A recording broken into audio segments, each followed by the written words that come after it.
Hi, this is Frank Taylor with Nature at Your Door. Yesterday, I hiked up here to the Fort Lewis Wilderness, a part of the Mount Rogers Natural Recreation Area, near the very highest point in Virginia where I'll go today, Mount Rogers. Here at 5,000 feet is an incredible forest that dominates these mountaintops. It's a spruce fir, specifically Fraser Fir Forest, here on the mountaintops. Stay tuned to learn about this incredible environment and probably one of the most endangered ecosystems in America. Right here in your backyard. You never know what you're going to find.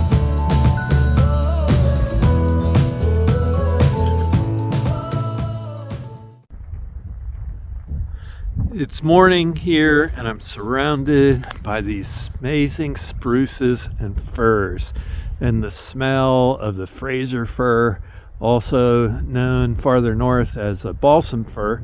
Here, Fraser Fir is a different species, and it is an amazing, incredible tree that thrives in this mountain environment. And of course, there's a lot of bear activity here.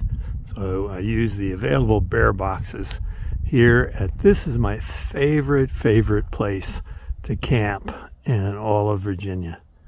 It's like no other place in the world.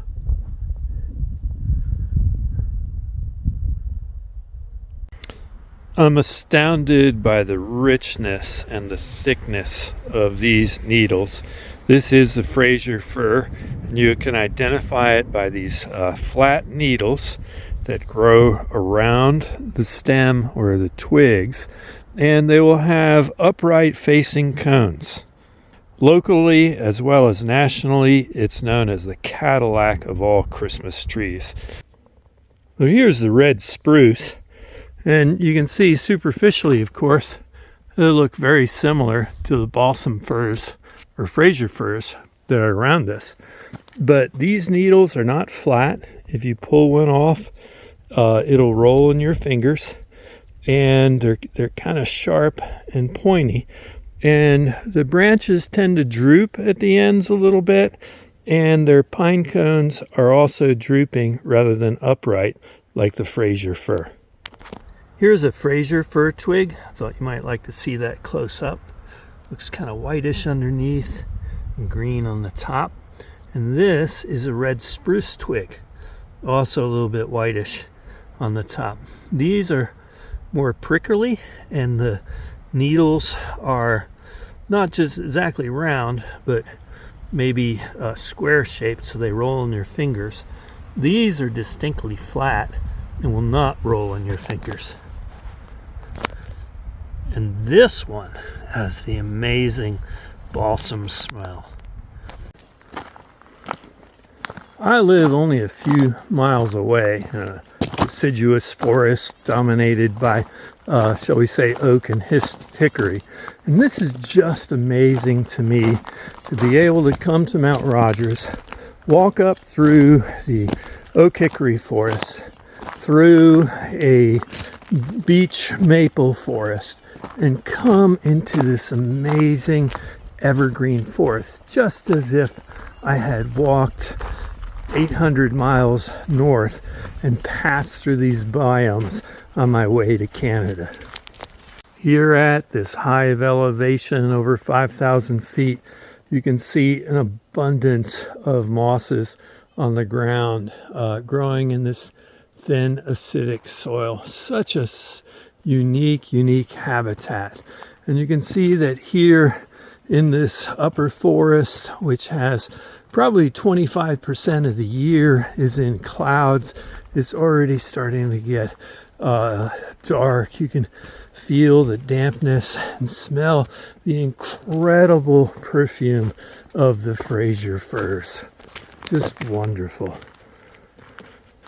So this forest is sometimes called boreal forest, but the word boreal forest really refers to the forests in Canada that dominate the northern landscape beyond the reach of the deciduous trees. This technically would be referred to as a southern montane forest. This unique habitat was left here by the advance of the last ice ages about, 18,000 years ago, where the boreal forest was pushed to the south. And as the ice receded, the deciduous trees, which existed in coastal and southern pockets, began to follow, and the spruce fir retained its presence on only the highest mountaintops in the Southern Appalachians, including Roan Mountain in North Carolina, several other mountains in the Southern Appalachians, and here in Virginia, the only spruce fir combination. There's other pockets of red spruce growing on some mountain tops, but only here on Mount Rogers, the highest mountain in Virginia, is the southern montane spruce fir forest. Here in this southern montane spruce fir forest, the spruce again is a red spruce, but the fir is known as Fraser Fir. So rather than being a part of the northern boreal forest, it's really its own very, very unique ecosystem. Wonderfully dark and damp. What an amazing, amazing place. The fir is grown commercially here, but all its seed stocks for commercial growth come from these stands here in the Mount Rogers area that have been carefully maintained for their seed production. Many unique species live here, like the northern flying squirrel, the pygmy salamander, a number of different bird species, and even an endangered spider species that's only found here in these fir forests. It's a Thursday morning here. I think I was the only person hiking or camping, backpacking into this area this weekend, but I can't say I was alone. I also had the company of some wild ponies. If you're interested in learning more about these wild or feral ponies, check out my episode on the ponies of Mount Rogers. I'll put a link in my description at the end.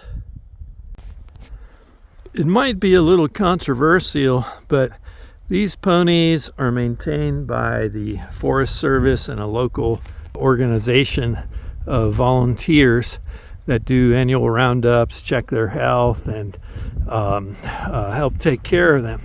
And that keeps this open, western, windswept kind of nature of this particular area open. It would normally revert completely back to forest.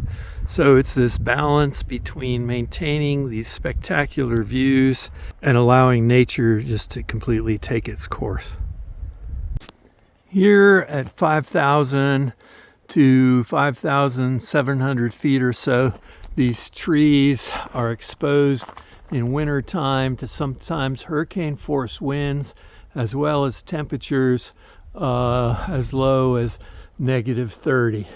So they're very resilient trees and are able to tolerate extremes that the deciduous trees would not be able to do. It allows these particular tree species to maintain this niche in these shallow acidic soils. I'm now hiking south on the Appalachian Trail. I'm actually at mile marker 500. Maybe you've been here before. And behind me is the Pine Mountain Wilburn Ridge Complex, which I've also done a nice little video about. From here on the Appalachian Trail, I'm looking across at Mount Rogers, which is rather unimpressive looking highest point in Virginia, because we, after all, are in the highlands. And Mount Rogers is the highest point, but it's only a few hundred feet above where we are right now. In the distance, you can see White Top Mountain, which is the second highest mountain in Virginia.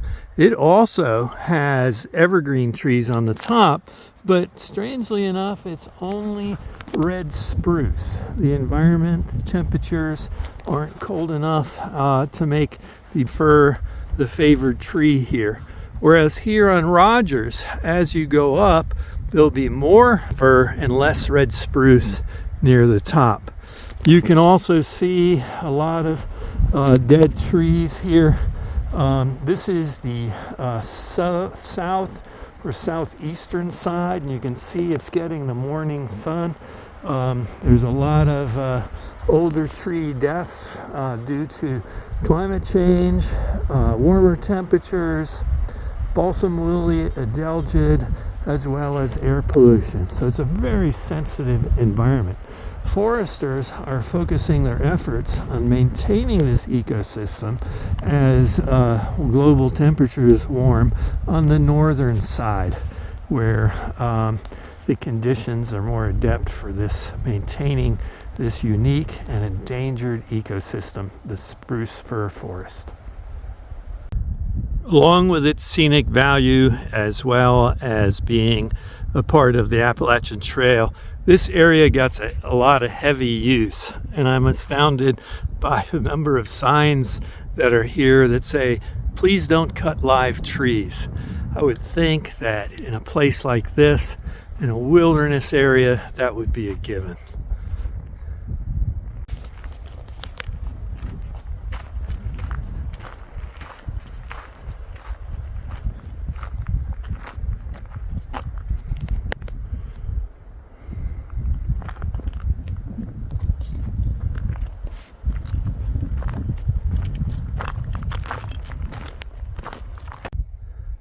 So I'm right here, just alongside of the Appalachian Trail, and you can see this kind of wall bordering this meadow that's made up of another unusual indigenous species, and that's thornless blackberry that grows wild up here and is a part of this native ecosystem. So as I continue south on the Appalachian Trail, here's another milestone. This is the Thomas Knob Shelter right here on the Appalachian Trail, and probably only a few hundred yards away from the blue marked spur trail that goes up to the top of Mount Rogers.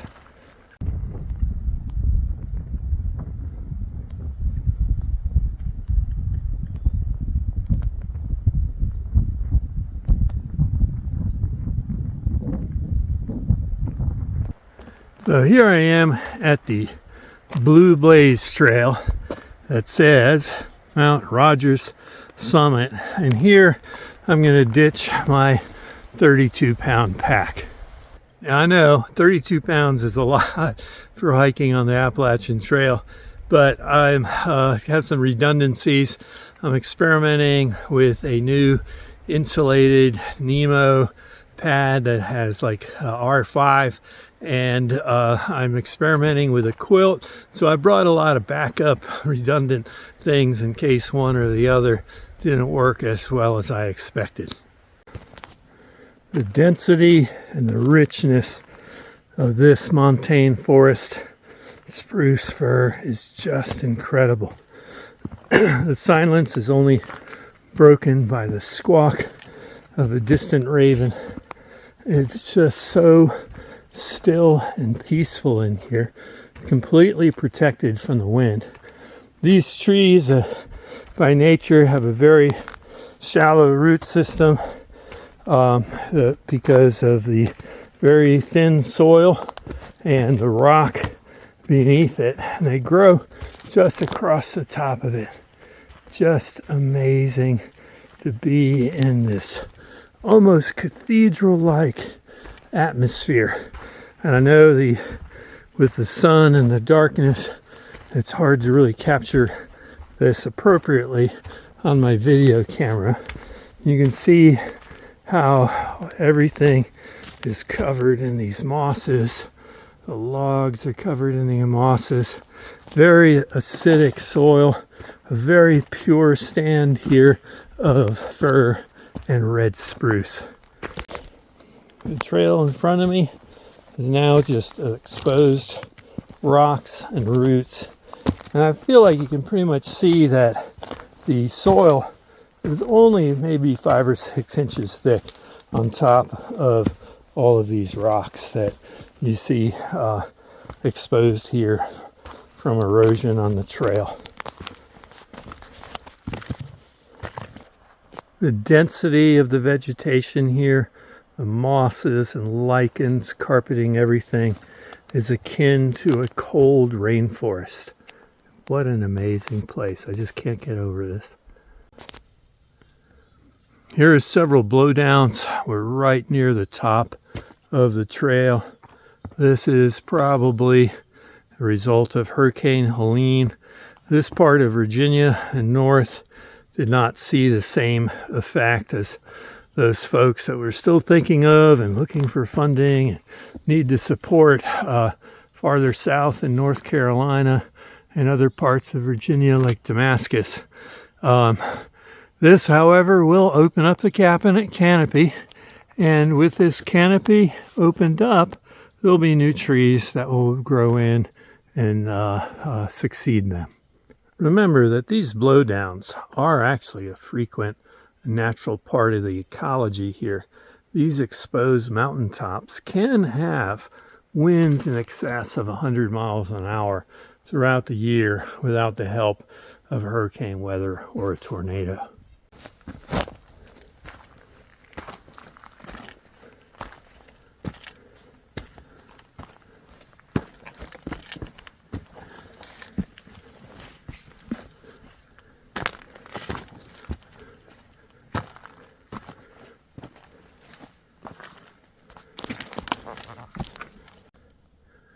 Well, this is the end of the road, folks. I'm standing here on top of the Geological Survey marker, marking the highest point in Virginia, 5,729 feet. As you can see behind me, the splendor here is not a geological one with fantastic views and rock outcrops, but a biological one. I hope you enjoyed this episode of Nature at Your Door here in the Fort Lewis Wilderness, Mount Rogers National Recreation Area in Southwest Virginia, just off of the Appalachian Trail near Thomas Knob Shelter. Remember, if you like what I do on this channel, please subscribe, give me a like, and leave me a comment. I love hearing from my viewers. And remember, I cover all things nature, from frogs, toads, snakes, and turtles, the myriapoda, insects, trees, wildflowers, and fungi. I cover all the things you might encounter just outside your door. So thanks again for watching this episode of Nature at Your Door here at 5,729 feet, where I'm arguably the highest man in Virginia, standing on the ground with my 2 feet.